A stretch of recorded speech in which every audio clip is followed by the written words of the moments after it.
zenetik, ikusi da pandemiak bete-betean jodula hezkuntza, ez? Hezkuntza sistemak, hezkuntza komunitateak hasieratik, bai konfinamendu garaitik, bai eskonfinamenduan, eta orain ere ikasturte hasieran arazo ugari pairatu dituela. Genekien ikasturtea noiz hasiko zen, data jarria zegoen, genekien irailean berriro hezkuntza martxan jarriko zela, eta hala ere, administrazio publikoa iritsi da egun hontara haren etxeko lanak egin gabe, ezer zehaztu gabe.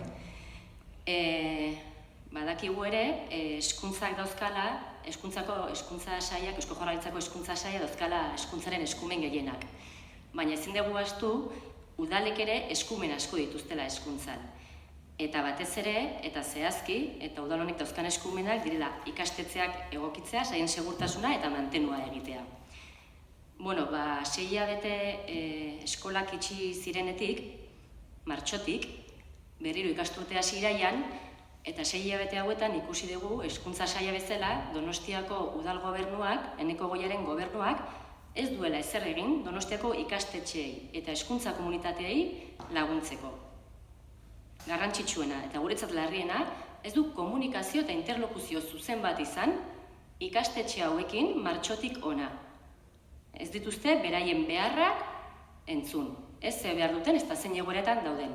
Kurtsoa horrela bukatu genuen eta kurtsoa berdin hasi dugu.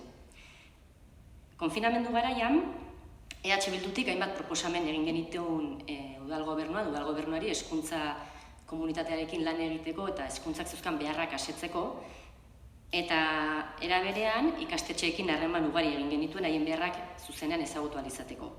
Batez ere, garai hortan, arrakala digitalaren arazoa konpondu nahian edo haien beharra entzun nahian. Egia da, ekainerako datu ugari bildu genituela, eta ikastetxeek ala esan da, jakin genuen, ekainan oraindik ere, 100 ikaslek, donostiar ikaslek, bukatu zutela gailurik gabe eta interneterako sarbiderik gabe.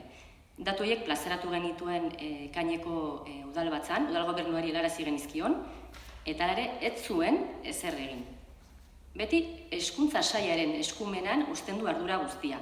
Nun eta badakigu, udal gobernuek, eta ikusi ezakegu beste udaletxe batzuk, ikastetxen eskura jarrituztela haien baliabideak.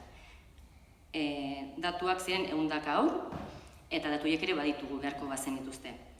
Eta okerrena izan zen, azkenean ikastetxeek, ez hezkuntza sailak, eta ez da ere Donostiako udalak ez zielako baliabiderik eman, haien poltsikotik jarri behar izan zituztela baliabideak, ikasleek haien ikasketekin jarraitu ahal izateko. Hori horrela, bukatu zenean ikainen ikasturtea, pentsa ezakegu irailerako zerbait egingo zuela, pentsatuko zuela zerbait udal gobernu honek. Baina ez, konturatu geha, irailean berdin hasi dugula egoera. Eta ez hori bakarrik, baliabidez gain, Eudelek, abuztuaren 26an eskatu zuen udaletxe bakoitzak egin zezan, zeuzkan udal eremu edo gunen zerrenda bat, bidaltzea Eudeli, eta behartzen baldin bazen, gero hezkuntza komunitatearen esku jartzeko, eskolen esku jartzeko. Hau da, azken finean, gobernu honek egin duen zerrenda. 10 kulturetxe,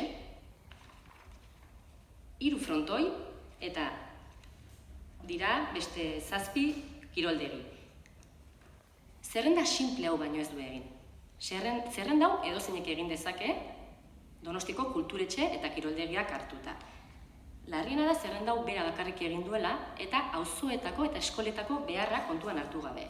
Zerrenda aztertzen badugu ikusi dezakegu Alde Zarra bezalako horixe eskola batek hemen ez daukala ez kulturetxerik, ez dauka gune publikorik esleituta, Alde Zarra bezalako gune batek. Eta aztertuta beste auzo batzuk dauzkatela ikastetxe bat baino gehiago, ezin da tratatu auzo guztiak eta eskola guztiak era berean. Orduan, hau da egin duen etxeko lana udal gobernu honek.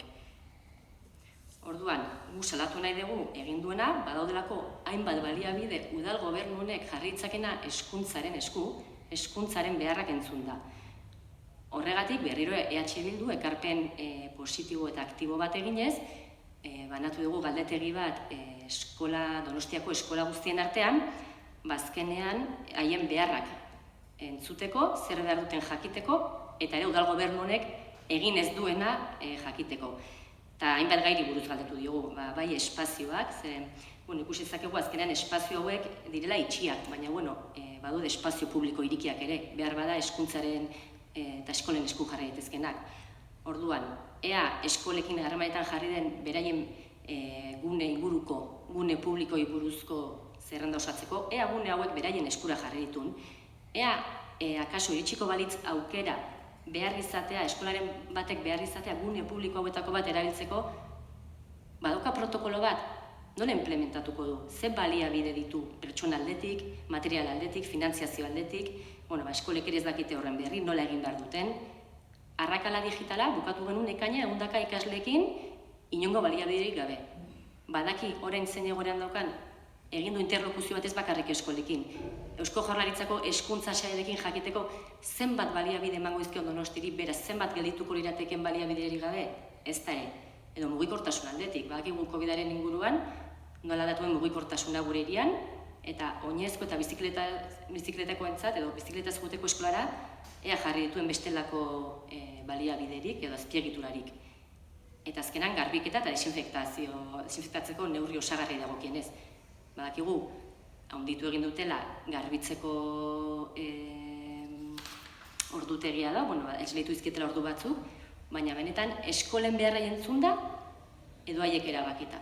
Benetan jarri dituzten garbiketa zerbitzuiek eskolek behar dituzten daina dira, eta kasuren baten bada, desinfektatzeko eskola guztia, zen neurri, ze protokolo jarriko dute. Ez dugu erantzunik jaso, ez gu, ez eskolek, eta hori da larrien eruditzen zaiguna. Ez dagoela ikastetxe horiekin, elkarlan bat, interkomunikazio bat, beharrak entzun, eta elkarren artean gauza konpontzeko borondatea. Orduan, azkenean, beti esan dugu, eta Bildurentzat lehentasunezkoa da ikastetxera modu seguruan eta adostuan iristea. Eta guri dagokigunez, Bildutik jarraituko dugu, jarrera aktiboa izaten, udalen espazio publiko, bai itxiak eta irikiak, eskolen esku jartzeko, mugikortasun segurua bermatzeko garbiketa eta arrakala digitalari aurre egiteko eta aurre gelditu ez dadin inongo baliabiderik gabe.